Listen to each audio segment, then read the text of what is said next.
Hi everybody.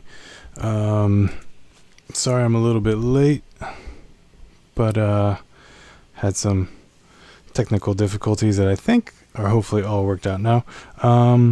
As always, if you've got any questions or comments or anything, drop them into the chat. Hopefully I'll see them. Kind of playing with a little bit of a new setup today, so please be patient with me, more so than you all already are. Let's see here. So today I kind of wanted to talk a little bit more about what we were talking about last week in terms of combination tones. They just keep seeming to be following me in discussions and conversations I've been having. So I was like, let me do a little bit of a live stream on the combination tones. I know I've done these in the past, but I just want to do them again because they're super cool and I like talking about them. So basically what a combination tone is when you've got two tones, they're obviously two different frequencies, meaning that they are moving at so many cycles per second, right? So common frequency might be like A440. So if that's one of our tones, then we can say, what's the other tone? Let's say maybe it's A110.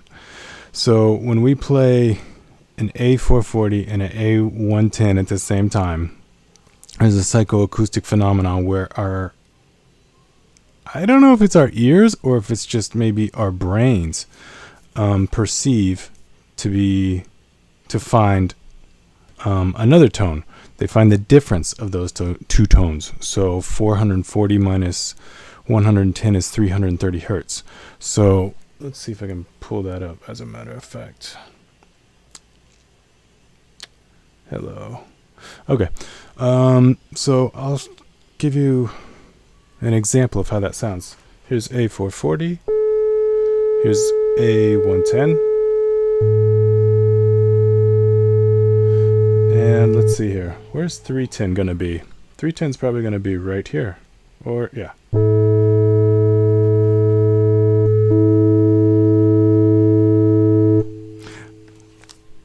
So, let me check to make sure something really quick. Yeah.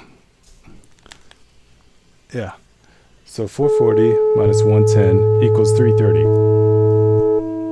So that's the tone that our brain perceives. It doesn't perceive it to be as loud as these two tones because it's not sounding. Literally, there's nothing making that sound other than our brain. It's a psychoacoustic phenomenon. So it's not going to sound as loud, but it will be present within our brain. When I was researching these a little bit back, I don't know, a couple years ago, I found that they were easiest for me to identify. I had like a singing bowl, and I would get a pitch going with that, and then I would whistle a second pitch. And that made it easiest for me to hear the combination tone. Any tones that are close to sine waves will make it easier for you to hear the combination tone. The more simple your tone, the easier it will be for you to hear and play around with these things. Let's see here. So back my bowl was tuned to E. Oh, let me put these bad boys on. My bowl was tuned to E, and I would whistle that, and so that low G would be our combination tone, that nice major triad sound, and it's kind of fascinating. Combination tones are based on the harmonic series, meaning that if we've got an E and a C, we know that the E first appears in our C harmonic series as the fifth. It's 5, 4, 3, 2, 1. So that's a very consonant interval, right? I've talked about this a whole bunch. Interval consonants based on where those intervals are found within the harmonic series. If they're found among the first few intervals in the harmonic series, they are very consonant. For example, a fifth. If they are found further up in the harmonic series, they get less and less consonant. For example, that, a minor ninth. That's less consonant because that is further up along in the harmonic series. Let's see here. What else do I want to say? What else that's kind of interesting about these combination tones is that because in Western music we're using the majority of equal temperament, which is kind of like it's a compromise in our tuning. These combination tones do not, they don't always fall exactly within another note. Like for example, when I was playing that A440 and that A110, and 330 hertz is the combination tone, but there's no 330 hertz on a piano that is tuned to equal temperament. So the next closest note is E, which is more like, what was it, 330 hertz? I got my lovely little sheet here. Yeah, 329.63 hertz. So that's not even a perfect combination tone. It's a compromised one. So, but if we were using just intonation or intonation based on our harmonic series, then it would fall right in there. That is one of the advantages that using a tuning system based on the harmonic series, aka just intonation, has over equal temperament, is that these combination tones fall in perfectly and stacked, versus equal temperament. It's kind of like, let me find the closest note to what you're trying to do. Let me approximate it. Let's see here. Hey, Maria. So I hope you guys think that's kind of cool. I love this stuff. And kind of like last week when we were looking at chord inversions, what's going to determine the consonance or the dissonance is these combination tones, like I was just saying earlier.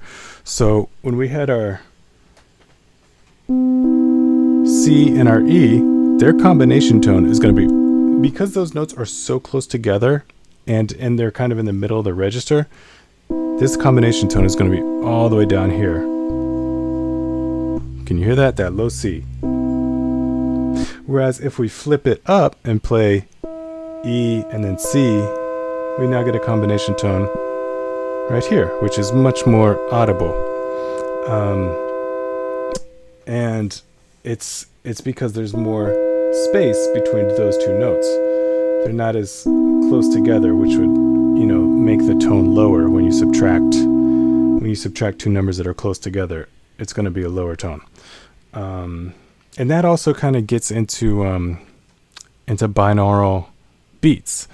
Those are basically, from my understanding, let's say you've got one tone, like people put their headphones on to listen to binaural beats, right?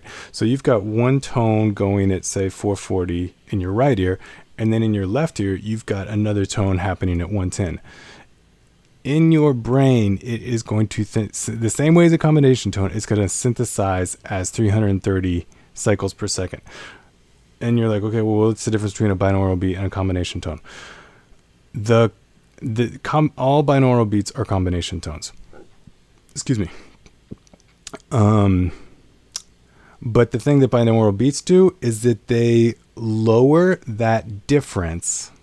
In this case, the 330 cycles per second, they lower that difference into an inaudible range.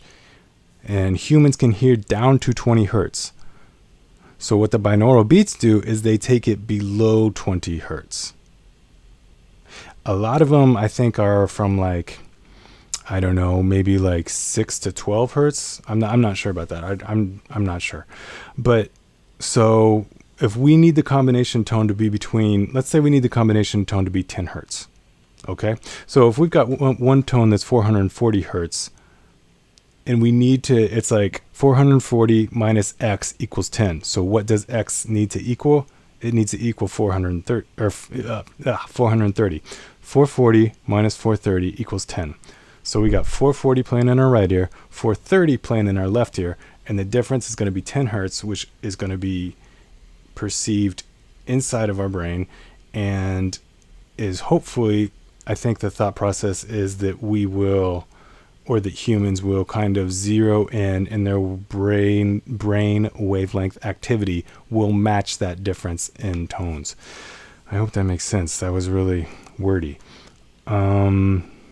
So I feel like I've kind of rambled on about this, but I think it's super fascinating, and I'll probably talk some more, especially once I figure out this technical issues that I was having. But I hope you like that. If you got any questions, let me know. As always, I'm available for private lessons. I offer 100% money back guarantee. You got nothing to worry about. Also, there's a new moon this coming Sunday for us New Yorkers, which is where this live stream is being broadcast from. So I got some new moon music coming out on Sunday, and I hope you all enjoy that. And tune in next Friday, 2 p.m. Eastern time. And Maria, thank you for being here. And Anne-Marie, thank you for being here. And I will see everybody else later. Have a great weekend. Stay healthy. Take care. Be nice to people. Play by the rules. You all know what to do. All right. I'll talk to you all later. Bye-bye.